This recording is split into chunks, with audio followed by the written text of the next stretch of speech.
प्रभु की कृपा से हाथ ठीक तो हुए, पर मन में शंका बनी ही रही कि क्यों काटे गए। रात में स्वप्न में भगवान ने सदन जी को बताया, तुम पूर्व जन्म में काशी में सदाचारी विद्वान ब्राह्मण थे।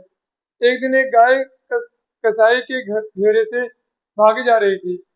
उसने तुम्हें पुकारा। तुमने कसाई को जानते हुए भी गाय के गले में दोनों हाथ डालकर उसे भागने से रोक लिया। वही गाय वह स्त्री थी और कसाई उसका पति था। पूर्व जन्म का बदला लेने के लिए उसने उसे गला काटा। तुम भयातुरा गाय को दोनों हाथों से पकड़कर कसाई को तुमने भयातुरा गाय को दोनों हाथों से पकड़कर कसाई को सौंपा था। इस पाप से तुम्हारे हाथ कट गए। इस दंड से तुम्हारे पाप का नाश हो गया। सदन ने भगवान की असीम कृपा का परिचय पाया। वे भगवत प्रेम में विवल हो गए। बहुत काल तक नाम कीर्तन गुणगान तथा भगवान के ध्यान में तल्लीन रहते हुए उन्होंने पुरुषोत्तम क्षेत्र में निवास किया और अंत में श्री जगन्नाथ जी के चरणों में देह त्याग कर के परम धाम पधारे। गोसाई काशीश्वर जी। गोस्वामी श्री काशीश्वर जी श्री चैतन्य महाप्रभु के गुरु श्री ईश्वरपुरी जी के शिष्य थे। पहले आप अवधूत सन्यासी थे। उस समय आप प्रायः विचरण किया करते थे। एक बार मार्ग में आपको एक भूत मिला।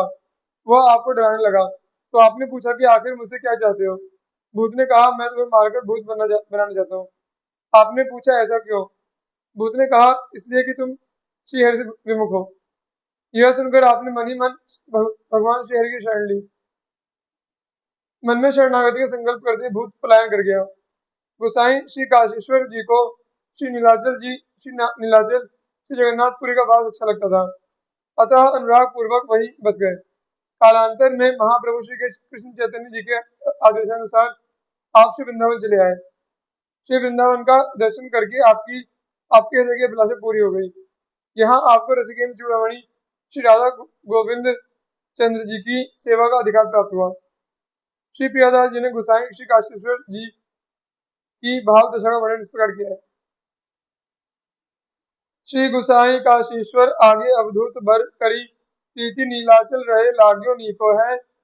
महाप्रभु कृष्ण चैतन्य जो की आज्ञा पाए, आए वृंदावन देखी भायो भयो ही को है। सेवा अधिकार पायो रसिक गोविंद चंद, चाहत मुखार अरविंद जीवनी जो जी को है। नित ही लड़ावे भाव सागर बढ़ावे, कौन पारावार पावे, सुने लागे जग फीको है। परम धाम गमन के समय आपके श्री गुरुदेव श्री ईश्वरपुरी जी महाराज ने आपको आज्ञा दी कि तुम श्री गौरांग की सेवा में जाकर रहो। आपका तो श्री गौरांग महाप्रभु से पहले से अनुराग भाव था, अतः सहर्ष श्री जगन्नाथपुरी आकर श्री गौरांग महाप्रभु की सेवा और सन्निधि प्राप्त की। श्री महाप्रभु आपको गुरु भाई मानकर अपनी सेवा देने में संकोच करते थे, पर गुरु आज्ञा और आपको आपके प्रेम भाव को देखकर सेवा देना स्वीकार कर लिया। आप शरीर से बड़े ही हृष्ट पुष्ट थे। श्री महाप्रभु जी जब श्री जगन्नाथ स्वामी के सम्मुख प्रेम विभोर होकर नृत्य करते तो उनके दर्शनार्थ जन समुदाय उमड़ पड़ता था। उस समय आप ही भीड़ को संभालते थे।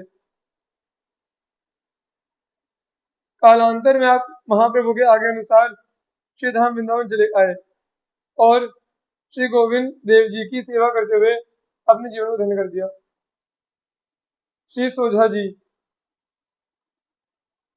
सोझा जी दंपति भगवत भक्त गृहस्थ थे। धीरे धीरे जगत की असारता, सांसारिक सुखों की असत्यता और श्री हरि भजन की सत्यता का सम्यक बोध हो जाने पर आपके मन में तीव्र वैराग्य उत्पन्न हो गया।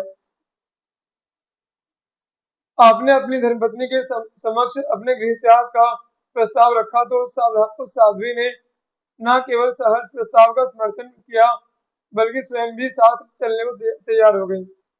इस पर आपने कहा कि यदि तुम्हारे हृदय से समस्त सांसारिक आसक्तियां समाप्त हो गई हो तो तुम भी अवश्य चल सकती हो। अंततोगत्वा अर्धरात्रि के समय आप दोनों ने घर द्वार, बंधु बांधव, कुटुंब परिवार सबकी ममता का त्याग कर दिया और घर छोड़कर चल दिए। आपकी तो प्रभु कृपा पर अनन्य निष्ठा थी, इसलिए साथ कुछ नहीं लिया, परंतु आपकी पत्नी आप अपने 10 माह के शिशु के प्रति वात्सल्य भाव को न त्याग सकी और उसको भी अपनी गोद में लेते आई। रात भर पहल चलने के उपरांत प्रातः काल के उजाले में आपने जब पत्नी की गोद में शिशु को देखा तो बहुत नाराज हो गए। नाराज हुए और बोले, अभी तुम्हारे मन में संसार के प्रति बहुत राग है। यदि तुम मेरे साथ चलना चाहती हो तो इस शिशु को यहीं छोड़ दो। पत्नी ने बड़े ही करुण स्वर में कहा, नाथ, यहाँ इसका लालन पालन कौन करेगा? आपने पृथ्वी पर रेंगते हुए जीव जंतुओं आकर कहा, जो इनका पालन करता है वही इस बालक का भी पालन करेगा। आपकी आज्ञा का पालन करते हुए आपकी पत्नी ने बालक को वहीं छोड़ दिया और दोनों लोग आगे बढ़ गए। उधर परिवार के लोगों ने आप दोनों की खोज की तो आप लोग तो मिले नहीं, पर आपका बालक उन लोगों को मिल गया, जिसे आगे चलकर उस देश के राजा ने संतानहीन होने के कारण गोद ले लिया और वह आगे चलकर राजा बना। इधर आप लोगों को चलते चलते पूरा दिन बीत गया, परंतु कहीं से भोजन तो क्या अन्न का एक दाना भी नसीब नहीं हुआ। आपने सोचा कि हम लोग तो अब प्रभु के ही आश्रित हैं, ऐसे में प्रभु हमें अपने प्रसाद से क्यों वंचित कर रहे हैं? मेरे पास तो कुछ है नहीं, लगता है कि मेरी पत्नी के पास कुछ धन है, इसलिए हम प्रभु के पास से वंचित हो रहे हैं। आपने पत्नी से पूछा तो उन्होंने सोने की एक मोहर दिखाते हुए कहा कि बस यही एक मोहर मेरे पास है। आपने कहा, जब घर त्याग दिया, धन संपत्ति त्याग दी, तो इस एक बाधा को क्यों अपने साथ लगाए हो? इसे ही फेंको, तभी प्रभु की कृपा का प्रसाद मिल सकेगा। पत्नी ने तुरंत मोहर फेंक दी और आप लोग आगे बढ़ गए। इन दंपति की वार्ता और इस घटना को देख रहे लोगों को बड़ा आश्चर्य हुआ और लोगों ने मान लिया कि ये लोग सच्चे और सिद्ध संत हैं। अतः इनके नगर में पहुंचने से पहले ही इनकी कीर्ति वहां फैल गई। फिर तो लोगों ने इनकी खूब आवा भगत की और आदर सत्कार किया। कुछ दिन तक उस नगर में निवास करने के बाद आप लोग श्री द्वारकापुरी की यात्रा पर चल दिए। कहते हैं कि मार्ग में कुछ दुष्टों ने उनकी पत्नी का हरण कर लिया। इस पर अपने धर्म की रक्षा के लिए पतिव्रता पत्नी ने भगवान को पुकारा। अपने अनन्य भक्त के कष्ट को देख भगवान अनदेखा कैसे कर सकते थे? उन्होंने तुरंत हनुमान जी को आदेश दिया। हनुमान जी ने प्रकट होकर उन दुष्टों को यथोचित दंड दिया और आपकी पत्नी को आपके पास वापस लाए। साथ ही भगवान ने आकाशवाणी से उनकी पवित्रता भी प्रमाणित कर दी।